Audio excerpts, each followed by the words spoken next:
স্বাগতম কৌতূহলের গল্পে। আজ জানব পলিথিন কি সত্যিই জ্বালানি হতে পারে। চলুন শুরু করি। পলিথিন, এটা কি শুধু আবর্জনা?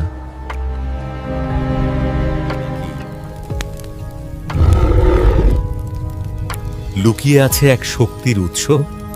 পাইরোলিসিস নামের এক প্রক্রিয়ায় প্লাস্টিককে অক্সিজেন ছাড়া উচ্চ তাপে গরম করা হয়। উচ্চ তাপে প্লাস্টিক ভেঙে যায় আর ধীরে ধীরে জন্ম নেয় জ্বালানির মূল উপাদান ঘি। এই প্রযুক্তি একদিন বদলে দিতে পারে ভবিষ্যৎ, যেখানে আবর্জনাই হয়ে উঠবে শক্তির উৎস ঘি। কিন্তু এই শক্তির পেছনে লুকিয়ে আছে বিপদও। ভুল প্রক্রিয়ায় তৈরি হতে পারে বিষাক্ত গ্যাস। তাই বিজ্ঞানীরা খুঁজছে নিরাপদ পথ, যাতে এই প্রযুক্তি হয় পরিবেশ বান্ধব। হয়তো একদিন এই পলিথিনই চালাবে আমাদের ভবিষ্যৎ। কি আজকের গল্প এখানেই শেষ, কিন্তু কৌতূহল কখনো শেষ হয় না। আবার দেখা হবে পরের গল্পে।